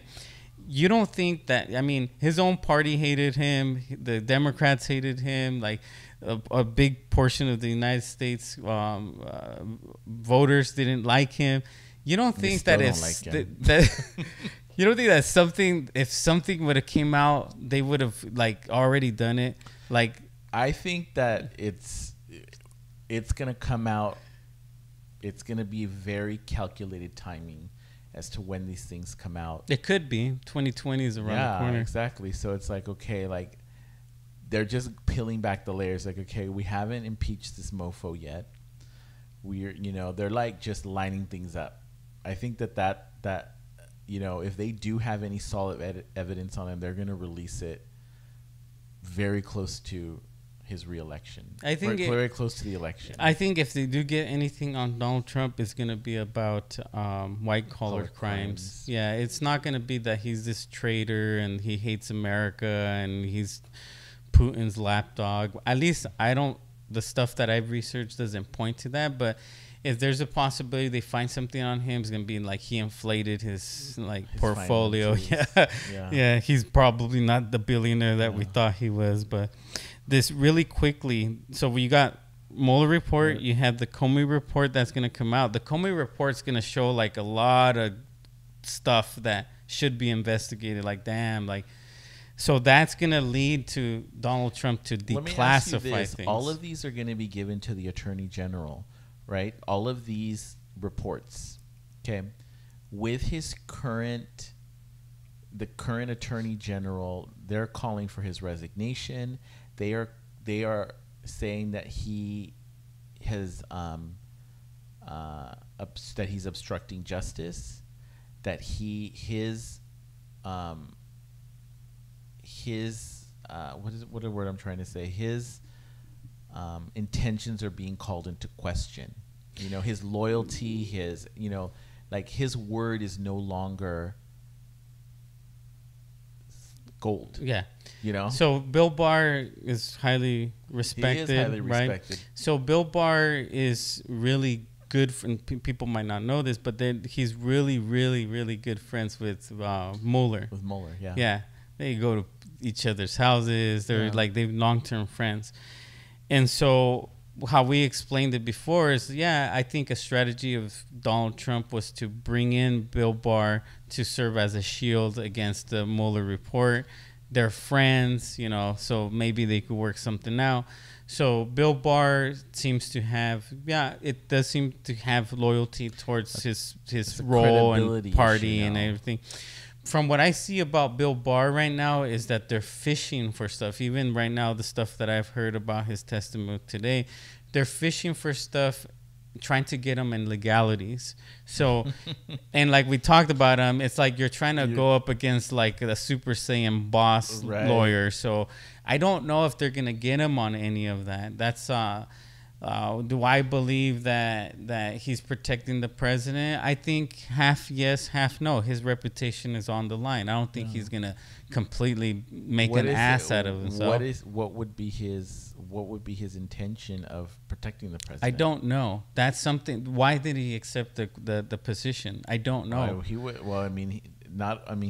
accepted the position. However, he was sought after, and we talked about why was he sought after for this position. Well, this is this is now going deeper. So the next Attorney General of the United States is going to most likely deal with a lot of craziness. And even though the Republicans lost the House, which is Congress, they lost it. During midterms, Trump never he didn't promote any people from Congress. He only did it for the Senate. And the way to understand that is that the work has already been done in the Congress when the Congress was led by the Republicans. So all these reports that I'm mentioning were sent out by these people. And so the pieces have already started moving. So the next step of importance is the Senate. The Senate is the one that appoints Supreme Court justices. Yeah. So the Republicans are really interested that Ginsburg is gonna step down one day very soon, right? Or she something might happen, right? She's really old. Yeah. And they're gonna put another person in the Supreme Court, and that's real. That's real. That shit is real. Yeah. And so that's why what's his name? Trump focused his attention on the Senate, because the Senate is the part 2 of this plan. Yeah. So now why Bill Barr and why the Supreme Court justice? And this is I might be going a little on a limb here. Well, you can find this on the internet. There is on the internet this thing about sealed indictments. Okay, I didn't really want to talk about that, but there's this thing about sealed indictments. In an average year, any particular president would have about 8,000 sealed indictments. This is like what happened to Roger Stone. Nobody knows. They open the envelope. They say, oh, it's Roger Stone. We're going to go to his house and arrest him. And these are the reasons why you arrest him. And you have a certain amount of hours to post it online so the American public could see that he got a sealed indictment. And so any particular president at any time in the past has about 8,000 per year. Donald Trump, since he started in that first year, he had 64,000 sealed indictments. 64,000. Yeah. And I haven't checked it now, but right now it's more than that. So I don't know about this whole thing about if the draining of the swamp thing is real, but you can only see the indictments, that there's a shitload of indictments. And where are they going? Where are all these indictments going? I would also, if people are interested in this whole indictment thing, is what happened in George Bush Sr.'s funeral. Why? You know what I'm saying? Yeah. Why was the Obamas, the Bushes, Bill, Biden and even Mike Pence, they all got envelopes. And when they got envelopes, when they were just looking at the little information for the funeral, they looked at them, and they're every single person's expression, from being happy and talking to people, they all had this gasp, like, reaction of like, oh my God, somebody died. Like it was that, like they were like looking at each other like, why is this happening? Like, and I would look at that video and tell you that there's something fishy going on right now. And tell them who gave them Secret Service. Secret Service. Yeah. So what happened is that you have everybody in the front rows at George Bush Sr.'s funeral, and then all of a sudden you have Secret Service members handing these envelopes to the first ladies. Only the first ladies got them, and the first ladies saw them, and then they gave them to the former presidents or whatever. And this is the time when Trump had already came in, and Mike Pence got one too. And everybody like looked like their parade was completely rained on. It was just like, and you've seen the video too, and these are just like these weird little things. Like, you could go on Google, on YouTube, and you say put George Bush Sr. Sealed envelopes, and then there's many people talking about that kind of stuff. It's just, that's kind of weird. Like, yeah, it looked very weird. Weird. What do you suspect in envelopes? That it was a message from Trump to the former administrations that he knows something, or that they know that they're caught in something. The most noticeable reactions that you got from that funeral was Jeb Bush, Laura Bush, and George Bush Jr. And then the other ones was Joe Biden and his wife. They were all like shocked, completely shocked on what they saw.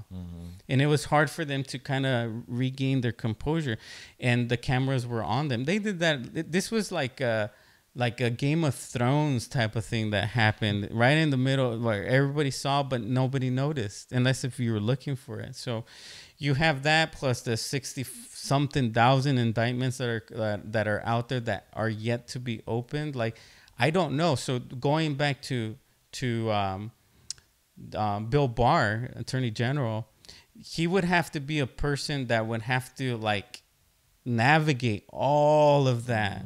If that is true and that's going to happen, he would have to navigate through all that and deal with the legalities of the Supreme Court. Because now the Supreme Court has to deal with like a bunch of politicians and celebrities and heads and people in power that got indicted. There's going to be a lot of rich people and a lot of people that are going to be trying to have the Supreme Court to say something. So that's why you think that their focus is on the Supreme Court and getting their people in there, getting their conservatives into... Because potentially it could be a draining of the swamp thing. Yeah. I don't know. This is my research where it points to. I don't know. You know, all I know is this little timeline that it's the Mueller report, the Comey report's coming out in a week, and that's gonna force Trump to declassify the FISA documents, and then it's gonna be a shitstorm because people are like, "What the hell?" You know, this is going on with the FBI, and this is going on. That on Trump, like they're trying to do that to Trump. And then the Inspector General report will be the last thing with Horowitz. That is going to be a very detailed report explaining all the drama that you've seen in the last year. And potentially, like you said, it's going to be like this warfare that's going to happen between now and 2020. So let's say hypothetically, are we still good? I'm checking the time. If are we hypothetically? We're good? Yeah, we're good. Okay, so hypothetically, if Trump gets impeached, he gets out of there, or he doesn't get a second term, what is that going to look like? What's this going to look like if they impeach him? Because they're really ramping up on impeachment now for Trump. with, going through and bringing in Barr and bringing in Mueller. There's a lot more talk about it. What's that going to look like? Because obviously Pence would take over. Oh, that's even worse. You really want to see a bad situation? Get Pence in there. Pence is part of this whole thing I'm telling you about. But yeah, I don't know. Is Pence a deep state too? I don't know. I think if you ask me like what you just said, my personal opinion, I think that Pence is part of the deep state. He's just rehabilitated. Like he now knows that he probably got a free pass just being part of that side of the playing field. I think people like Lindsey Graham and McConnell probably will get some kind of pass for playing ball to try to bring down this deep state. If all of it all sounds like a movie, you know what I'm saying? Deep state, you think that they're cooperating? They might get lesser sentences or just do community service or something. I mean, a lot of what you're saying is making sense. It makes total sense. And like I said, I don't do as much research as you do, but it does make sense to me. And I have heard about the deep state. Of course, nobody names names. Nobody gets too specific, but it's essentially, your power players that are in place. So it's just really interesting to see, because you did mention a lot of, really revealing things. And I think for the majority of people who are casual political viewers, they're gonna, like you said, they're gonna be in like complete, like, where did this come from and when did this happen? Yeah. Because I think like we always talk about the narrative being controlled by the media on both sides. Obviously, even the right wing media, they're not going to be covering this stuff. They're not going to be really talking about this. They're just going to be, essentially the right wing media at this point is just a mouthpiece in defense of Donald Trump. Yeah, I agree. We got your right wing media who's essentially get him out of there, take him down. They definitely have their agenda. I agree. So how do you feel in the last, we're in the third year of his administration. What has he done in 3 years? What has he done? Again, short answer, defended himself. That's mostly what his energy, like we're all talking about energy and things like that. What I believe, not to try and get back into the Comey stuff and all that, but I'll just touch upon it really quick. What I believe is when he said lock her up and drain the swamp, he was probably referring to Hillary Clinton, that they're going to reinvestigate her for all these things. And that Hillary Clinton's gone like on the record where she's like, if I go, all of Washington's going down with me. Like, she's just gonna pull everybody down. Yeah. And so I think Trump's original team of people that wanted him to run and were supporting him said, hey, that's probably the easiest way to drain the swamp. Even if we don't get so many swamp creatures, we'll get some by bringing down Hillary. Hillary will bring down some other ones. Well, with this whole push with the intelligence communities trying to take down Trump, they've exposed themselves because they overextended their capabilities to try to make sure that Hillary won. And so to gain favoritism from Hillary, where she's like, well, see, you almost lost and we fixed it for you and you won, and they would have gotten better positions or etc. Well, everything backfired apparently, and now you have more targets that are like swamp creatures, quote unquote. And I'm just saying because maybe they're not, I don't know, but that's what the research is pointing to. And so now, instead of Hillary being that one like domino piece that was going to bring down other pieces, now you have a couple of deep staters that be hitting them at the same time. And there's going to be more of a ripple effect of people at all levels trying to pull each other down. So that's why I'm saying keep an eye out for it, because it could get a little complicated to understand of what's going on. As in for Donald Trump and what he has done so far, trying to look at it kind of in the middle, I would say that he spent a lot of time defending himself and trying to not drown and try to implement some policies as he's moving forward.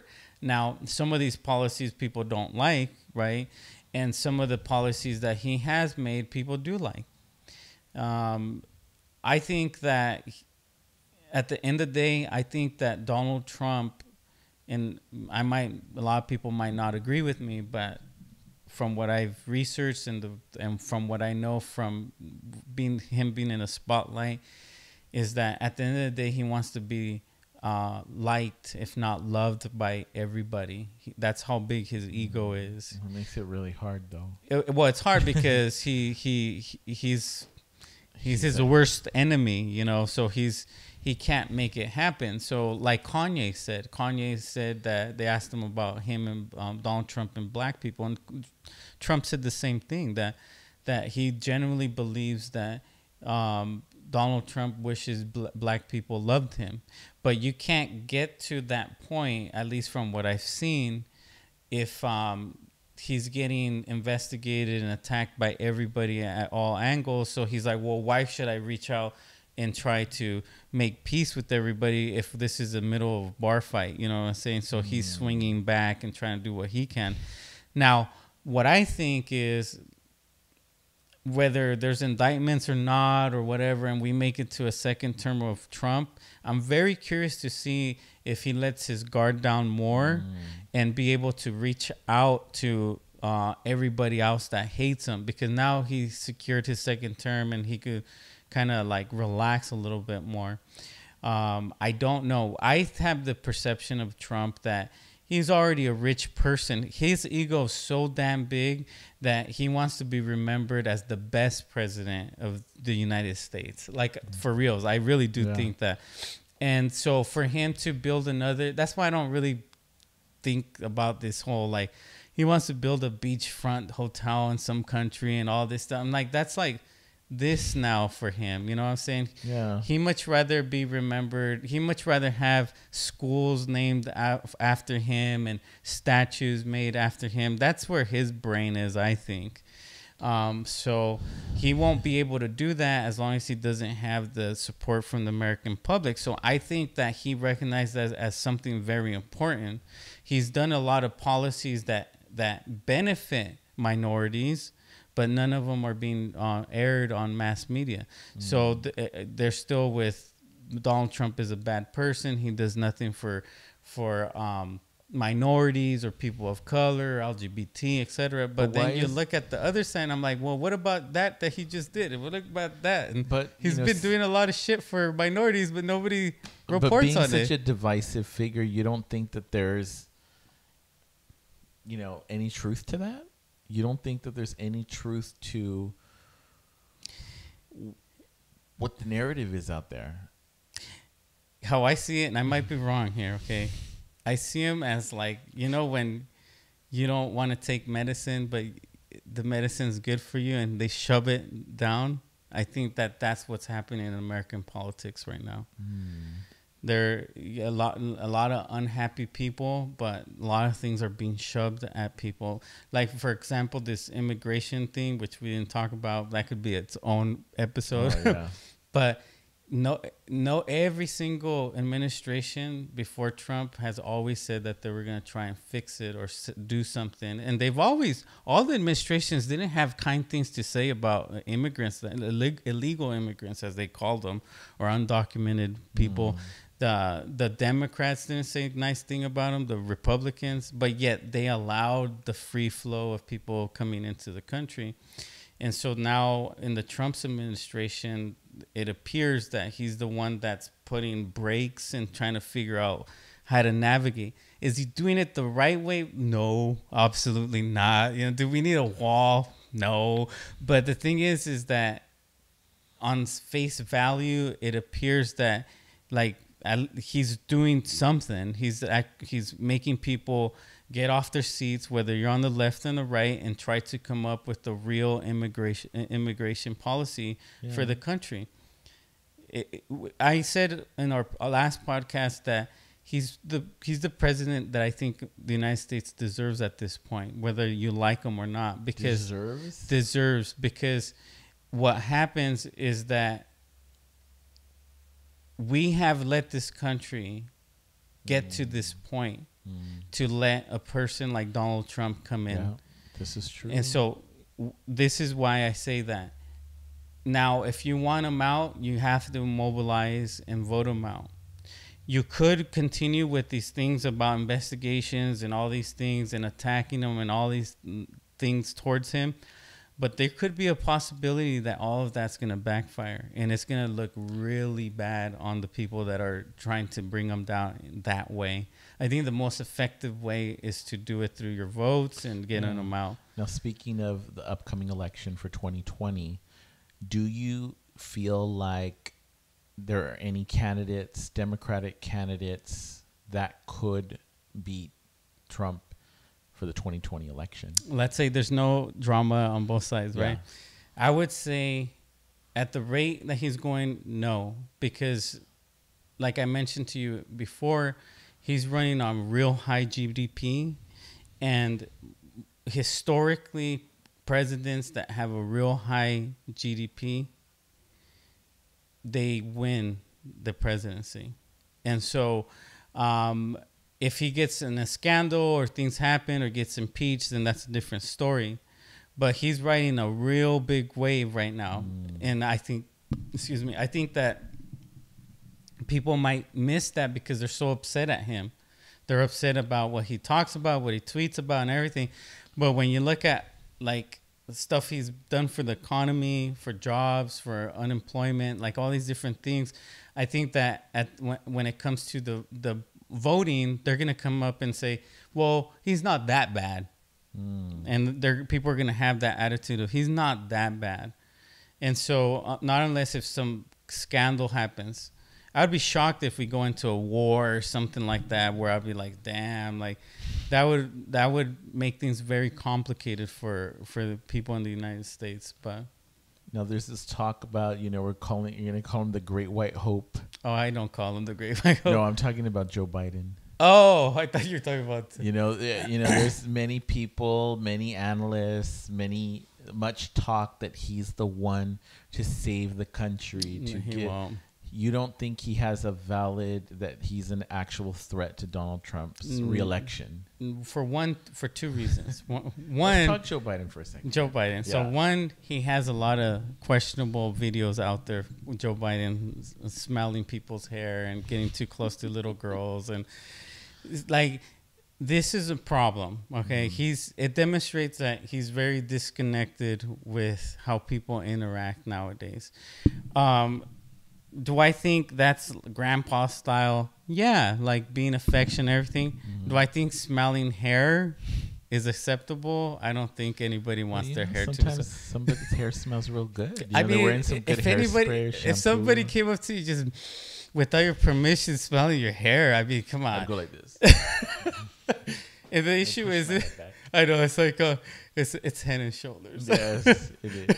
But the thing about it is that he's been doing it also to underage girls, real small girls. And so I think that eventually Trump is not going to hold back on stuff. Yeah, does he have... Trump has his own shit, but that's on video and, the other things. But is there that even a comparison? I mean, the bar is pretty low. I mean, he set the bar pretty low. So I don't think so. And sorry to interrupt. I don't think so because where Joe Biden is being seen on a Democrat liberal standard of the Me Too movement. Maybe Republicans might be like, that's creepy Uncle Joe. I wouldn't vote for him, whatever, because they're used to like the low standard of Trump. Right. But look at what's happening to Bernie Sanders. You're a straight white male. Like, what do you know about people of color? What are you going to do for black people, black women?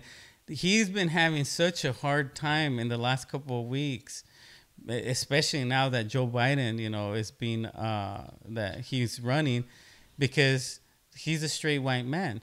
And Joe Biden, his his great offense is that he's a straight white man, and that's what the left has become. It's like we don't want a straight white man in office. We want a person of color. We want a woman. We want some diversity. And when I look at the diversity pot of the Democrats, I don't see anybody strong enough to go up against Trump. Well, I think that like everybody's being ultra critical because they are really strategizing to get him out of there. Mm-hmm. They're strategizing to put the right person for the nomination to go up against him that is essentially going to get him out. That is going to be the person take over and not allow him a second term. So I think like they're all under a really big microscope to really make sure that like they connect well with the American people so that they can get the vote, so that they can put somebody else in there. So I think that it's like, I think 2016 and 2020 have similar parallels because there's a lot at stake. Yeah. You know, there's a lot at stake. And it's going to be worse as we go. Yeah. Yeah. Joe Biden, the second thing that I think that is a disadvantage of him is what the heck did he do for 8 years under Obama? Like, all you see him is in the background, like, just wandering around, like, disoriented, like, in the videos and shaking people's hands. And, like, he didn't do anything notable. He didn't do anything noteworthy. Like, he didn't have a cause. You know, people relate that, you know, his son passed away and other personal things, but that's not enough to be elected. I mean, I'm saying the same thing about Mike Pence. Yeah, but Mike Pence could. Mike Pence is exactly like Biden, but Mike Pence has the chance that if they get rid of Trump, then you're gonna have him in there. Yeah. So that would be interesting to see. Like, if say they get him out in the next 6 months, you know, essentially Pence will be running against whoever the nomination. I mean, at that point, do you think it's almost two bland politicians, career politicians going at it? Not even Bernie, because I know you like Bernie. Yeah, I like some of the things of old man Bernie. Because Daniel, the Gemini that he is, doesn't commit to anyone. Regardless, he go out, he's like, well, yeah, I like Bernie, but this, and I don't know. So, but I mean, for the most part, you find a lot of his fundamentals and his... I like some of the stuff he talks about, and you don't think that he's a threat to Donald Trump. You don't think that he poses any kind of threat. I don't think so. And the reason why his worst enemy is not Donald Trump. His worst enemy is the Democratic Party. Yeah, they don't want him. They conspire against him. Yeah. That was the whole thing about the John Podesta emails that were leaked that showed that they conspired against Bernie Sanders was going to get the nomination to go up against Trump last time. Yeah. They conspired against him and they gave it to Hillary. This is all on record. Yeah. Yeah. And so Bernie's people hated Bernie because he kind of like bowed out and said, "Oh, I'm going to support her." And they're like, "What? They did something criminal to you. You're going to be like that?" So a lot of people went with Trump. Yeah. Yeah. Interesting. So that's what things that I feel that the best two people to go up against Trump right now is Bernie Sanders and Joe Biden, and they both have problems. Mm-hmm. Yeah, they both have problems, and it's not scandalous problems, it's performance problems. Yeah. Yeah. What about their age? What would we talk. There's been reports out there about Trump's mental wellness and his mental fitness. Joe Biden and Bernie Sanders. I mean, they're up there. They're like, I think Joe Biden is in his 80s, and Bernie Sanders is pretty. Oh, there's a ladybug there making an appearance. Oh, that's all good luck. I know. Supposedly, it's crawling to me. So. And Bernie is like what, 78? I mean, he's up there too. Yeah. So what do you say about their age? Even Trump, I mean, he's up there too. I love it. You love how old they are? I love how all of them. Yeah, I love how they could still perform at that level, even though I think Biden and Bernie, more Biden than Bernie, have performance problems. But I love the energy of Bernie and Trump. like for their age, and they're not like Nancy Pelosi forgetting how to talk and language, and like she has this weird look, and she looks like she's a animated like Chuck E. Cheese character, you know. So I mean, la pobrecita, she's in her 80s. Is she? Yeah, I didn't know that. See, I thought she was like in her 60s or 70s. No, she's up there. Yeah, but I like it. I don't. To be honest with you, I don't think that neither Trump, Biden, or Bernie Sanders have any physical problems. I don't see it. I think that they all speak clearly and sound. Now, when you pair up Trump with Biden, I think that Biden's going to be on the losing end because he's not very aggressive. His energy's lower. He's a career politician. Same thing goes for Bernie, but Bernie's amped up all the time. Like I have no idea. He's like does like 5 miles a day or something. Have a damn stroke. Yeah, so I would like to see Bernie against Trump. That's like a train wreck right there. Yeah. So are we wrapping up with this one? We have got like 5 more minutes. Okay, so let's get into let's talk about what does another term look like for Trump? Let's say, because according to you, you think that he will be reelected. You think he will be reelected. What does another term of Trump look like? For Trump, or for the country? US, for the country, yeah. I would say that look towards the Supreme Court justices. Okay. There's most likely going to be another conservative. 1 or 2 more conservative Supreme Court justices. Are you saying that 2 are possibly going to drop dead here? yeah, potentially. Because so you can't. I don't think you can leave the Supreme Court unless you die. Yeah. Well, right? Am I right? I think if you have health issues, you could leave too. But imagine that. Look at your Supreme Court justices, and imagine 2 more that are going to be conservative. So the country eventually in the next 25, 50 years will have more of a conservative foundation. Yeah. I don't know whether that's good or bad. I mean, I want to see it more balanced, but at this point, like... Because we had a good balance there for a while. We actually had a good balance. We do. I think that we did. That we had we had one Supreme Court justice that would flip-flop, but other than that, we were still okay when it comes to that. Right now, it's a little bit in the red, but it's not too bad. We've had some conservative Supreme Court justices voting for Democrat liberal causes, so I thought that was good too. So I don't think that a 2020 election of Donald Trump is not going to be Gestapo, Nazi Germany, and I don't know. I think that his problems are more with politicians and the draining of the swamp and the intelligence communities. When you're in a bar fight, you're not gonna go hit like the enano in the room. You know what I'm saying? You're gonna see who the threat is, and that's the person that he has a lot of things going on. I don't know. We'll have to see. I think I have more to say, but we're about like 2 more minutes down, and so I think that's it. Do we want to see that? Do you want to see what another term will look like? I want to see him do a real term, and as long as they're delaying this, it's not a real term. So, potentially, do I want to see a second term? Probably, because he never got a chance to do a real term.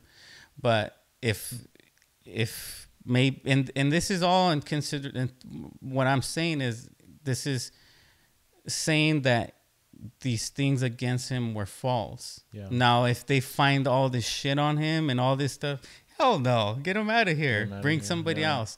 But if they conspired against him since before he even became president and they didn't give him a chance, I think that, at least for me personally, I wouldn't mind seeing what he would have brought to the table.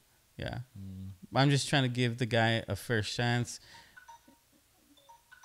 That's the time that they say to wrap it up. That's our time. So we're trying to do this timing thing because we tend in the past to get carried away with our podcasts. We're trying to keep it at a minimum or a scheduled time. But I mean, there's with politics you can just go on talking, and there's just a lot of observation, and there's a lot of different varying opinions on politics and where we're at, what the current political climate is. But we definitely want to revisit this again in the future, because this is what relevantly kind of what's going on in the country, and we want to stay up to date with that and be able to give our opinion on it. Sounds fair. So till next time. Thanks for listening. Yeah.